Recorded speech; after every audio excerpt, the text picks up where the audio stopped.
Bem, cumprimentar todos vocês, estamos aqui de volta para a gente, né, a turma de processo penal, para nós darmos continuidade a falar sobre a ação penal, né? Nós terminamos nosso último vídeo falando até a ação penal condicionada à representação, falamos sobre a ação penal pública incondicionada, falamos sobre a ação penal condicionada à representação,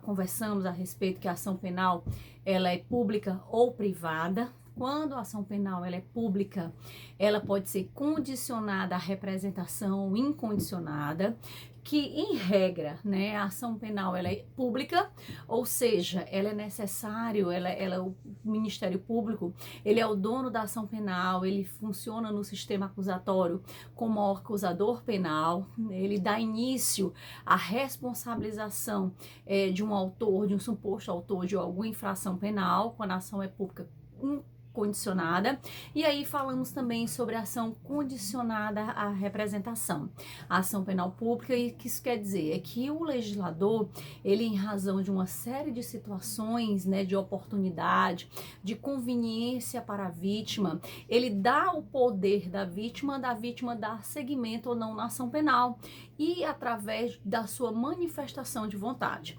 Então, quando é necessário a manifestação de vontade da vítima para dar autorização ao Ministério Público, que é o acusador, para que ele dê início através da denúncia, que é a peça inicial da ação penal pública, para que ele inicie a responsabilização criminal.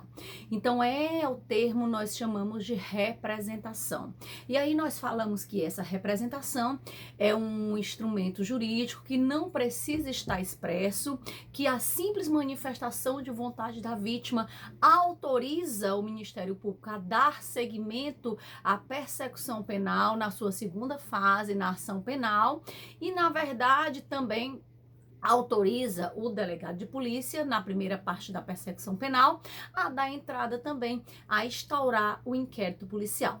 Então, a ação penal que é o instrumento, né, pelo qual o Estado ele concretiza o seu juspuniente, aplicando o direito penal a um caso concreto. O instrumento dessa responsabilização do juspuniente é através da ação penal. E a ação penal ela pode ser pública, condicionada à representação, ou incondicionada, ou ela pode ser privada. E hoje nós vamos dar seguimento nos nossos encontros falando da ação penal privada. A ação penal privada, na verdade, existem alguns crimes, né, que o legislador ele entendeu também que é necessária a manifestação, necessária a autorização da vítima para dar seguimento nessa apuração do Estado, né? Então só a vítima ou através do seu representante legal é que tem o poder de dar início a essa responsabilização criminal do agressor. E o Estado ele principalmente quando o legislador ele levou em conta a questão de ferir a intimidade da vítima, né? Então, algumas vezes a vítima ela tem o seu direito ferido, mas ela poderá não querer dar seguimento àquela responsabilização criminal do autor do fato, né, ao autor do crime ou da infração penal. Então, o legislador, ele para preservar essa oportunidade, para evitar que a vítima de alguma forma possa ficar constrangida em dar seguimento ao processo penal, a dar seguimento à ação penal, o legislador dá à vítima esse poder de dar seguimento ou não. E aí nós temos, na verdade, também outra titularidade, né? Na ação penal pública incondicionada, o titular da ação penal condicionada ou incondicionada, o titular da ação penal pública é o MP. Na ação penal privada, o titular dessa ação penal privada é o ofendido ou o seu representante legal, né? Então, na verdade, é outra mudança, justamente, novamente, para preservar e evitar qualquer tipo de constrangimento da vítima. Nós também chamamos o princípio da oportunidade ou da conveniência, porque, na verdade, para preservar essa intimidade da vítima, a vítima pode não querer dar seguimento à ação penal, né? Ação penal privada, diferentemente se for um crime de natureza pública incondicionada, que independente da vontade da vítima, tanto a autoridade policial como o Ministério Público, eles vão obrigatoriamente dar seguimento na ação penal. Então, a titularidade da ação penal privada, o autor da ação penal privada é o ofendido, tá? Ou o seu representante legal, que nós chamamos de querelante. Então, o polo, a legitimidade ativa da ação penal privada é do querelante, é da vítima ou de seu representante legal. E, professora, quem seria esse representante legal, né? Seria, na verdade, o artigo 31 do Código de Processo Penal, ele diz quem são os representantes legais, né? O cônjuge, o ascendente, o descendente ou o irmão. A vítima, ela tem esse poder, né, de saber ou não se ela vai dar seguimento naquela ação penal privada. Se ela estiver impossibilitada de dar seguimento, os seus representantes legais, eles podem tomar a iniciativa da ação penal privada, tá? E aí o artigo 31 do Código de Processo Penal, ele fala quem seriam esses representantes legais. O cônjuge, o ascendente, o descendente ou o irmão, né? O artigo 37 também fala de pessoa jurídica. A pessoa jurídica, ela também pode ser autora de uma ação penal privada, ela pode figurar como sujeito ativo, ela pode ser vítima, a pessoa jurídica, de um crime contra a honra, né? Por exemplo, uma difamação, uma calúnia. Então, a pessoa jurídica também, através de seu representante legal, ela pode figurar como querelante. E aí eu também falo que os representantes legais, além do que está previsto no artigo 31, que são o cônjuge, o ascendente, o descendente, o irmão, nós podemos também ter o curador, né? Quando a pessoa ela é maior, mas ela é incapaz, e também o tutor, quando a vítima ela é menor de idade e ela poderá demandar judicialmente por uma tutela, né? E a curatela da mesma forma. Então, os curadores e os tutores também, eles têm legitimidade ativa no caso da impossibilidade da vítima ser o querelante, o polo ativo da ação penal privada. Então, existem também, a gente falou, algumas espécies de ação privada, né? Nós temos alguns tipos de ação privada. A ação penal exclusiva, a ação penal personalíssima e a ação subsidiária da pública. Então, nós temos 3 espécies de ação penal privada. 3 espécies bem diferenciadas. Nós temos a ação penal, a ação penal privada exclusiva, aquela em que a vítima ou seu representante legal, eles podem entrar com a ação penal privada. Eles podem figurar como autores da ação penal privada. Tanto pode ser a vítima, como pode ser o seu representante legal.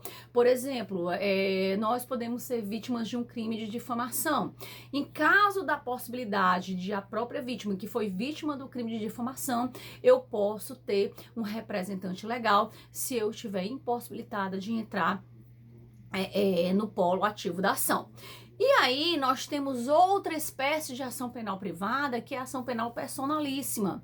Ação penal privada personalíssima. É aquela ação penal em que só a vítima, exclusivamente a vítima, pode entrar como polo ativo da ação penal privada. Por exemplo, nós temos os crimes de impedimento matrimonial. Então, se apenas que tem legitimidade para entrar é a vítima. Se a vítima, caso haja alguma impossibilidade da vítima entrar, não é mais possível dar seguimento nessa ação penal privada.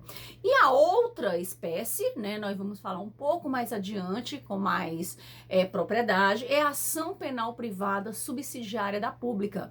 Então, o que seria a ação penal privada subsidiária da pública? Ela é muito importante, porque ela substitui a ação penal pública numa determinada situação. Nós vamos ver um pouquinho depois que quando, né, o Ministério Público, ele tem um prazo, quando ele tem um inquérito policial, ele tem um prazo, logicamente, para poder poder oferecer a denúncia. A denúncia, nós vamos ver que é a inicial da ação penal pública. Se ele não faz essa denúncia no prazo legal, logicamente, se ele não tem outra situação, se o inquérito é apto para ele fazer o oferecimento, né? Nos casos em que a lei não permite também.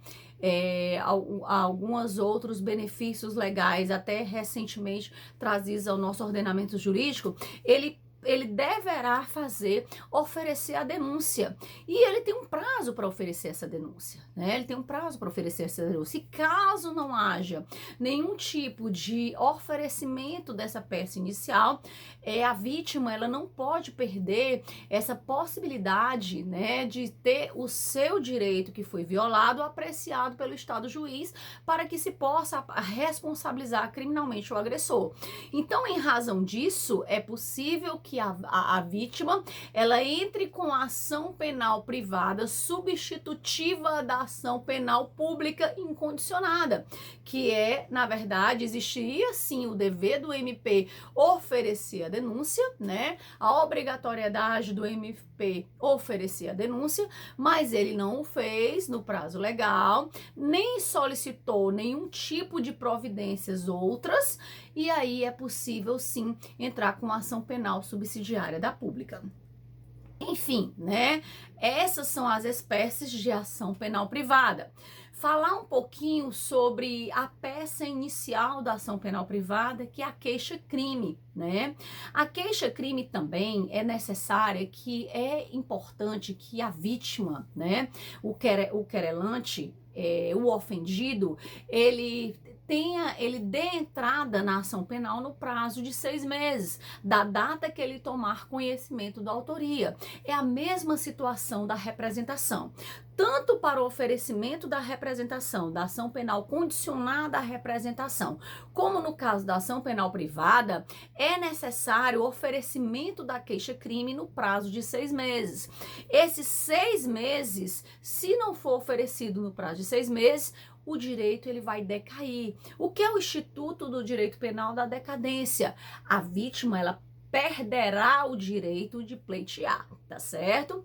É a mesma coisa, a renúncia é um ato incompatível com a vontade de processar, extinção da punibilidade.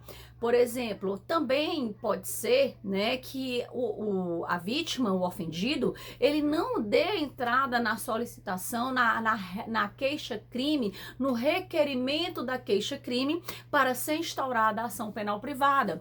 Então, na verdade, nós podemos falar um pouquinho sobre que esse instituto, que é o Instituto da Renúncia, é justamente quando ele deixa um ato incompatível com a vontade de processar o autor do fato, o querelado, né? É um ato incompatível, porque ele deixa, na verdade, de pleitear o poder ao Estado juiz para que instaure, para que seja oferecido a denúncia. A queixa-crime. Algumas espécies, a renúncia, que na verdade é quando ele deixa de oferecer, né, a queixa-crime, ele deixa de instar o Estado para estar iniciando a ação penal privada, nós temos alguns tipos de renúncia. Nós temos a renúncia expressa, a renúncia tácita, ou seja, tanto ela pode ser pelo artigo 50 do Código de Processo Penal, ela pode ser expressa, ou seja, ela pode estar formalizada nos autos, como ela pode ser tácita. Quando é que ela pode ser tácita? É quando ele deixa efetivamente de praticar atos compatíveis com a vontade de dar início à ação penal privada. Então, é importante você dizer que existe a indivisibilidade da denúncia. O que é da renúncia? O que seria, professora, a indivisibilidade? Justamente é que quando o autor, né, quando o querelante, quando o ofendido, ele renuncia o direito de estar intentando uma ação penal privada para responsabilizar, ele tem que deixar de responsabilizar todos os autores ou os coautores, né? Ele não pode dizer que vai deixar de incluir um e não incluir o outro. Então, existe a indivisibilidade da denúncia. é importante se colocar que nós temos um instituto, a lei 9.099, no artigo 74, quando você, né, você tem a lei 9.099, ela traz o julgamento dos crimes de menor potencial ofensivo pelo juizado especial criminal. E no primeiro ato, né, do juizado criminal, do juizado especial criminal, nos crimes de menor potencial ofensivo, é uma audiência de composição de danos. Quando existe essa audiência de composição de danos e nessa audiência a natureza da ação penal ela é condicionada à representação ou ela é de natureza privada, se houver uma reparação de danos entre as partes, o que é que ocorre? Ocorre a mesma coisa que renúncia. Não é possível dar seguimento na ação penal privada. Então, se houver no crime de menor potencial ofensivo, se na primeira audiência do juizado especial criminal, a lei 9.099 prevê a primeira situação, o primeiro ato é a audiência de composição dos danos, né? Se houver uma composição material dos danos e a natureza desse crime seja uma ação penal privada, e houver uma conciliação da vítima, do querelante e do querelado. Se houver uma composição de danos, nós teríamos praticamente uma renúncia da ação penal privada. Não é possível mais dar seguimento dentro do juizado especial criminal. Outro instituto muito importante quando a gente fala de ação penal privada, a gente fala da perempção, que está colocado no artigo 60 do Código de Processo Penal. O que é a perempção? A perempção é uma das situações de extinção da punibilidade. O que é a extinção da punibilidade? A punibilidade ela está dentro da culpabilidade e a possibilidade do agente ao final, né, responsabilizado por algum crime ou alguma infração penal que tenha praticado, a possibilidade dele ter uma pena. Então, isso é a punibilidade. A perempção, na verdade, é quando, que é o Instituto da Perempção? É quando a ação penal privada, quando já bem colocada, o querelante, que seria o autor, ele é responsável por impulsionar todos os atos. Se ele é responsável por impulsionar todos os atos, se ele deixar de impulsionar esses atos por um período de 30 dias, né, ele poderá, a ação penal, privada, ela poderá ser arquivada. Então, esse também é o Instituto da Perempção. Se a ação penal privada, né, ela sofrer essa impossibilidade de dar seguimento, logicamente que nós não vamos ter uma punibilidade do agente, ou seja, ele não vai sofrer nenhum tipo de pena, porque a ação ela se extinguiu em razão da desídia do autor da ação penal privada, que é o querelante, tá? Então, falar um pouquinho, né, dessa perempção, nós também precisamos falar um pouco de outra situação que pode existir dentro da ação penal privada, que é o perdão, né, que é outra causa de extinção da punibilidade. A vítima, ou seja, o querelado, ele pode perdoar aquele autor. Por exemplo, ele sofreu um crime de injúria, um crime contra a honra, é um crime de injúria. Ele, na verdade, ele fez o requerimento para instaurar a ação penal privada e ele, na verdade, no decorrer daquela ação, ele resolve perdoar o autor do fato. Ele pode perdoar? Sim, pode ser um perdão processual ou extraprocessual. Ou seja, na fase do inquérito policial, o agressor, a vítima, ou seja, o querelante, eles podem requerer a instauração da ação penal privada. O delegado de polícia, de base do requerimento para instauração da queixa-crime, ele vai materializar a autoria e a materialidade do crime, ou seja, provar que o crime existiu. Então, também na ação penal, né, a função da ação penal, a segunda fase da persecução penal, é justamente materializar, provar, comprovar e julgar aquela pessoa que foi apontado durante a persecução penal.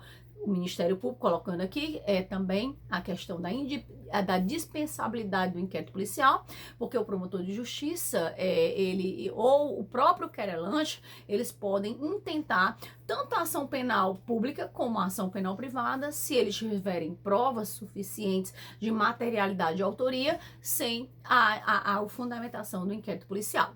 Então, falar um pouquinho, né, que para instaurar a queixa-crime, para dar início a uma ação penal privada, o querelante, para se formalizar uma queixa-crime, é necessário uma procuração com poderes especiais. É o que está previsto no artigo 51. Ou seja, a procuração, ela tem que ter poderes especiais, ou seja, elas têm que estar, na verdade, elas têm que estar expressa. Nos poderes da procuração, você tem que dizer especificamente para oferecer queixa-crime em razão dos delitos praticados contra a pessoa, tais delitos tais e tais praticados. Então, é importante, é o artigo 37 do Código de Processo Penal, que fala a respeito dos poderes especiais para que o querelante, que é a vítima da ação penal privada, ele possa intentar a queixa-crime, tanto a nível de persecução penal, a nível no inquérito, né, da persecução penal na sua primeira fase, como durante a ação penal, que é a segunda fase da persecução penal. Importante agora falar um pouquinho, né, nós já iniciamos falar a respeito da ação penal privada subsidiária da pública. A ação penal privada subsidiária da pública é uma ação supletiva. Ela vem prevista no artigo 59 da Constituição Federal e no artigo 29 do Código de Processo Penal. O que seria a ação penal subsidiária a ação penal privada, de iniciativa privada, subsidiária da pública? A natureza jurídica dela é de uma ação penal pública incondicionada, né? Por que, professora? Porque, na verdade, ela era deriva infelizmente, da não iniciativa do Ministério Público de oferecer a denúncia, que é a peça indicial da ação penal pública. Então, se digamos, né, que alguém foi vítima, né, de um crime de homicídio, o crime de homicídio é o crime em razão da lesividade, que é o delito de homicídio. O legislador brasileiro é um dos delitos mais graves, é o bem jurídico da vida, que é o bem jurídico maior tutelado dentro do nosso ordenamento jurídico. Então, a ação penal, em razão da sua gravidade, é pública incondicionada, ou seja, não depende da vontade da vítima, nem de seus representantes legais, que o Estado dê seguimento à persecução penal, tanto a nível de inquérito policial como a nível de ação penal. Mas digamos que, né, ocorreu a elaboração do inquérito policial, foi encaminhado para o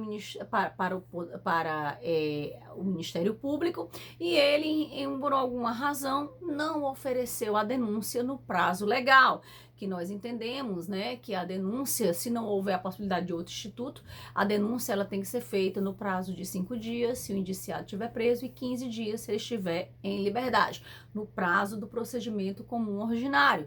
Logicamente que nós temos outras legislações com outros prazos que têm a previsão para a denúncia realizada pelo Ministério Público. Então, nesse caso, o que é que acontece? Quando há digamos assim, um não segmento desse rito legal, é possível que o representante legal da parte do querelante, da vítima, ele possa entrar com ação penal privada subsidiária da pública. Vai ser uma ação penal substitutiva em razão da não tomada de segmento do MP. É possível que a parte ela inicie uma ação penal privada para responsabilizar o autor daquele delito. Logicamente que aí nós chamamos ele teria também 6 meses para dar início para oferecer essa queixa-crime no lugar da denúncia do Ministério Público. Nós temos que dizer que, na verdade, o Ministério Público, nesse tipo de ação, ele é o titular da ação. Ele é o titular da ação penal do Estado. Ele é o dominus litis. A qualquer momento, o Ministério Público pode voltar para o polo ativo dessa ação penal. Ele é o dominus litis, ele é o dono da ação. Então, a qualquer momento, ele pode voltar novamente para esse polo ativo. Ele pode fazer um aditamento dessa queixa, né? Ele pode, inclusive, repudiar essa queixa e oferecer uma denúncia substitutiva, ou, na verdade, ele envolvendo qualquer tipo de desídia por parte do querelante que entrou com a queixa-crime da ação subsidiária da pública, ele pode, inclusive, voltar ao polo passivo e aí dar seguimento como parte principal. Então, é importante você falar, né, da ação penal de iniciativa privada, subsidiária da pública, que ela ocorre nessa situação específica.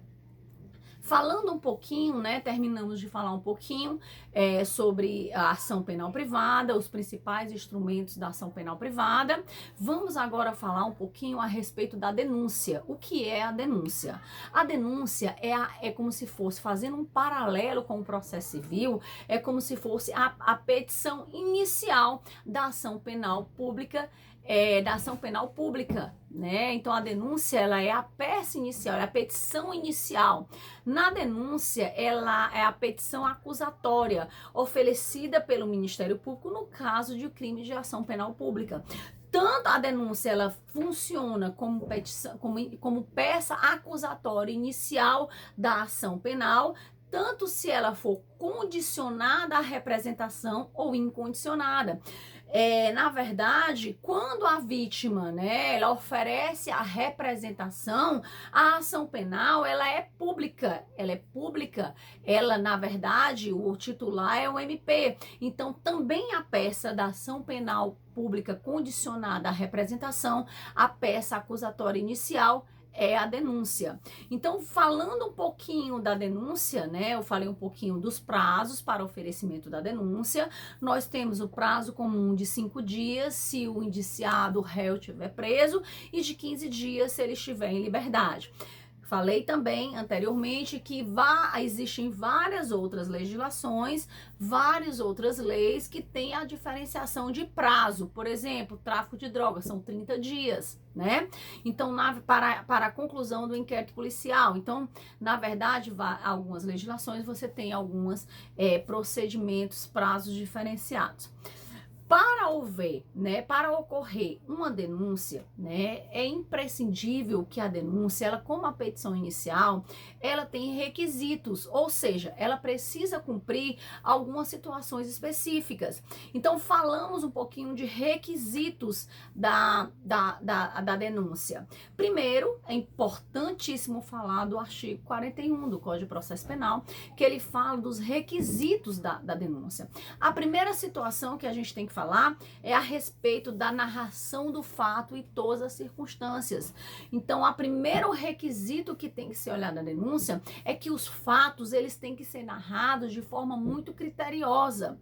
Logicamente, para amparar que o réu ele possa se defender dos fatos. Então, a narração dos fatos, com todas as circunstâncias do fato, individualização de cada conduta, né? É importante que cada conduta de cada autor, né? Se houver coautores, ou seja, várias pessoas praticaram o crime, ou contribuíram, ou participaram para a prática do crime, é importante que a denúncia ela individualize cada um, qual foi a conduta praticada por cada pessoa.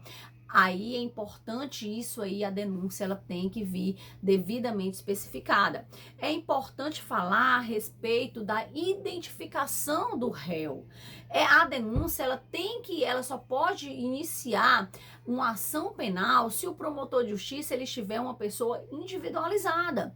Uma pessoa individualizada. Então, há necessário, muitas vezes, não a qualificação do réu. Logicamente que a qualificação é importantíssima, se tiver, é importantíssima, mas algumas situações não se é possível, para o oferecimento da denúncia, você ter uma qualificação completa do réu, ou seja, nome completo, nome de pai, nome de mãe, data do nascimento, RG, CPF, endereço. Esses são os dados completos da qualificação. Mas o que é importante para a denúncia, às vezes, no início da denúncia, você não tem uma qualificação completa. Mas você, para que o promotor possa oferecer a denúncia, é necessário que ele seja uma pessoa individualizada, que não existe não existe qualquer dúvida sobre aquela pessoa. Outra situação, outro requisito importantíssimo da denúncia é que ela venha a classificação jurídica do fato, né? Então, ela, além dela narrar o fato, ela tem que dar ali a classificação jurídica. Claro que o promotor de justiça, que é o dono, que vai oferecer a denúncia, ele poderá, no decorrer do processo, no decorrer do inquérito, fazer uma nova capitulação. Ele poderá sim, só que é importante que ele, na verdade, inicie para que o réu ele tenha todas as possibilidades de conhecer os fatos e saber qual o fato jurídico que está sendo imputado à sua pessoa. E outra importante oportunidade da denúncia é que o Ministério Público ele vai oferecer o rol de testemunhas, né? Então, as testemunhas geralmente são as testemunhas de acusação. Quem é que foram ouvidas, quais foram, e também fornecer as provas que ele entender necessário para provar não só a existência do crime, como a autoria delitiva. Então, é importante que a denúncia, que a peça acusatória inicial da ação penal pública, ela tenha todos esses requisitos para que possa realmente ser conhecida posteriormente recebida pelo juiz. Hoje nós vamos ficar hoje por aqui, vamos terminar a denúncia. Nosso próximo encontro nós vamos seguir falando sobre denúncia e queixa-crime, até que a gente possa encerrar esse primeiro assunto de ação penal de forma completa.